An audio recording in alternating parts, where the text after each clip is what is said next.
오늘은 11월 30일 스바냐 3장 9절부터 20절입니다. 이 앞에까지는 전부 다가 여호와를 경외하지 아니하며 하나님을 떠난 이스라엘 백성들 뿐만이 아니라 이방 나라까지도 전부 다 진멸될 것이며 멸망당할 것을 얘기를 했어요.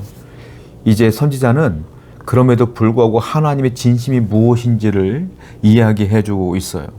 그것은 무엇이냐면 이미 오래전에 하나님이 이스라엘 백성들과 언약하신 그 언약의 말씀을 얘기하는 겁니다. 그 언약은 구원이죠. 하나님이 그럼에도 불구하고 너희를 구원할 것이라 이 말이에요. 무슨 말이냐? 이렇게 하나님이 진멸하고 심판하시겠지만 너희가 회개만 한다면 다시 그 약속이 회복될 것이며 은혜를 주실 것이다 라는 얘기들을 하면서 그 약속을 다시 한번 그들에게 상기시켜 주는 겁니다. 앞으로 그들이 받게 될 언약, 그 말씀, 구원의 은혜, 그것이 무엇인가를 다시 한번 설명해 주는 장면입니다. 9절이에요. 그때 내가 여러 백성들의 입술을 깨끗하게 하여 그들이 다 여호와의 이름을 부르며 한 가지로 나를 섬기게 하리니 내게 구하는 백성들 곧 내가 흩은 자의 딸이 구스강 건너편에서부터 예물을 가지고 와서 내게 바칠지니라. 너희들이 회개하면 하나님께로 돌아오면 이 구원이 놀라운 구원이 이르게 될 것인데 어디까지 임하느냐면 여기 보면 구스강 건너편에서부터라고 표현하고 있어요. 구스는요 남쪽 끝을 말해요. 그러니까 세상 끝을 말하는 겁니다. 구스는 세상의 끝을 의미하는 단어예요. 그러니까 하나님의 은혜가 어디까지 임하느냐? 세상의 끝까지 임할 것이라. 하나님의 구원이 그 끝까지 임할 것이니라 라는 거예요. 그러니까 하나님의 은혜의 구원의 은혜는 우리와 우리 주위와 모든 이에게 넘쳐나게 흘러갈 것이다. 그 은혜를 기억하며 감사하고 다시 너희들의 죄를 회개하고 돌아오라라는 거예요.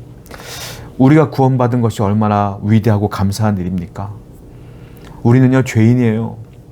예수님을 알기 전에는 지금 생각해보면 참 죄성이 너무 강력했던 것 같아.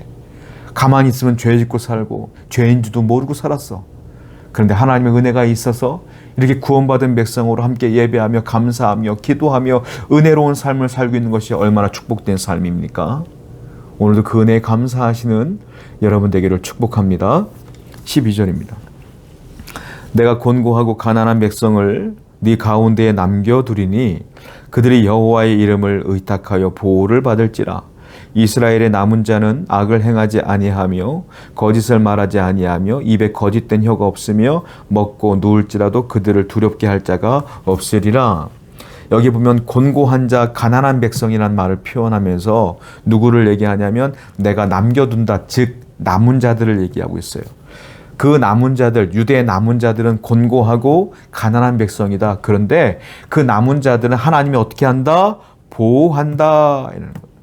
왜냐? 왜 보호하시냐면 그 남은 자들은 13절을 보니까 악을 행하지 아니하며 거짓을 말하지 아니하며 거짓된 혀가 없으며 먹고 누울지라도 그들을 두려워하지 않았다. 즉 세상을 두려워하지 아니하며 여호와를 경외했다 이 말이에요.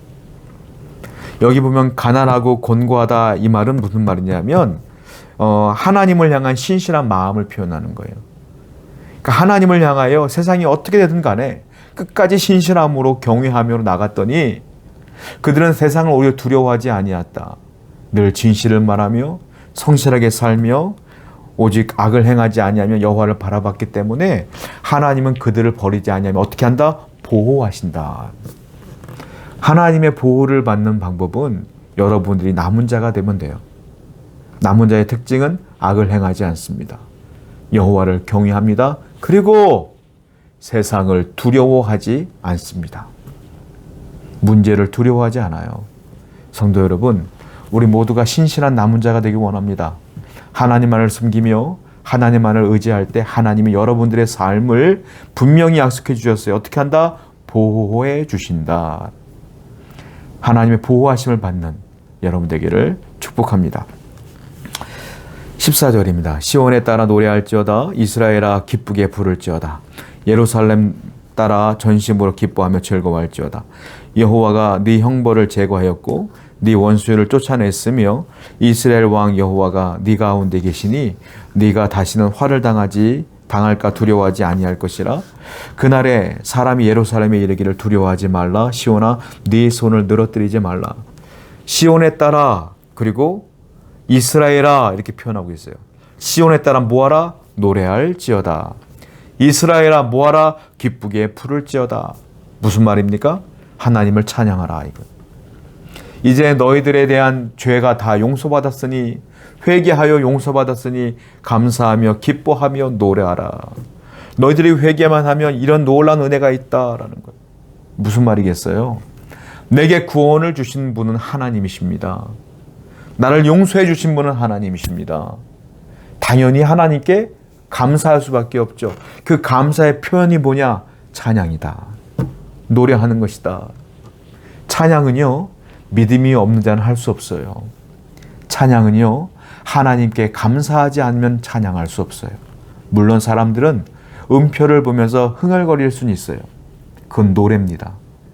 근데 찬양은요, 내 마음을 담아드리는 거야. 하나님이 원하시는 건 노래가 아니라 찬양이에요. 여러분들의 마음 깊은 곳에서 우러나오는 감사의 찬양을 원하셔요. 생각해보면 감사할 게 얼마나 많습니까? 오늘도 하나님을 찬양하십시오. 하나님께 감사하십시오. 그것이 하나님께서 여러분들에게 요구하는 단 하나의 요구사항이에요. 오늘도 감사하고 찬양하는 우리 모든 성도가 되기를 축복합니다. 17절입니다. 너희 하나님 여호와께서 너희 가운데 계시니 그는 구원을 베푸실 전능자이시라. 그가 너로 말미암아 기쁨을 이기지 못하시며 너를 잠잠히 사랑하시며 너로 말미암아 즐거이 부르며 기뻐하시리라 하리라. 찬양은, 노래는 누가 하는 겁니까? 피조물이 창조물에게 하는 게 노래예요. 그런데 지금 17절을 보니까 하나님이 어떻게 합니까? 너희 하나님 여호와가 너희 가운데 계신다. 왜 계실까요? 우리가 너무 좋으니까.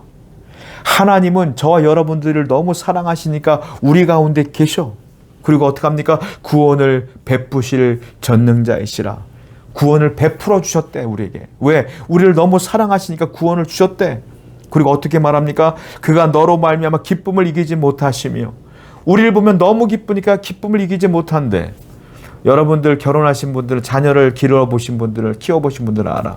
자녀가 태어나면 그 갓난아기를 보면 너무 기뻐.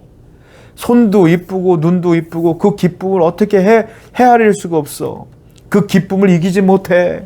그러니까 안고 만지고 뽀뽀하고 그러는 거야. 하나님이 그렇게 한다는 거야. 누구한테? 우리에게.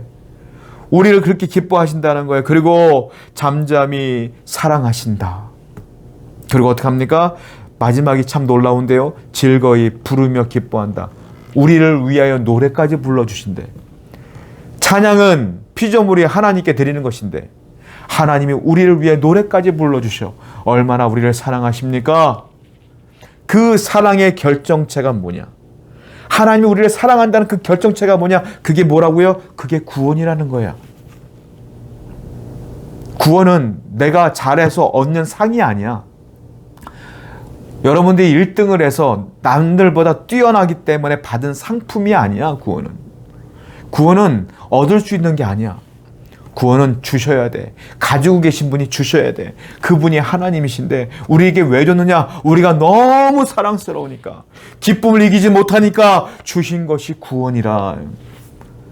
구원보다 더 위대한 선물은 없어요. 그래서 여러분, 구원보다 하나님의 사랑을 드러낼 수 있는 게 없는 거예요. 성도 여러분, 구원받은 것에 감사하십시오. 감격하십시오. 그 구원의 사랑에서, 그 구원의 감격에서 떠나지 마십시오. 오늘도 그 구원을 생각할 때마다 하나님을 기뻐하시는 여러분 되기를 축원드립니다. 기도할게요. 하나님, 그 구원이 얼마나 큰 하나님의 사랑으로 비롯된 것인가를 깨닫게 해 주시옵소서. 오늘도 하나님의 사랑 안에 거하게 하시며 남은 자로서 신실하게 하나님만을 바라보게 하여 주시옵소서. 예수님의 이름으로 기도드렸습니다. 아멘.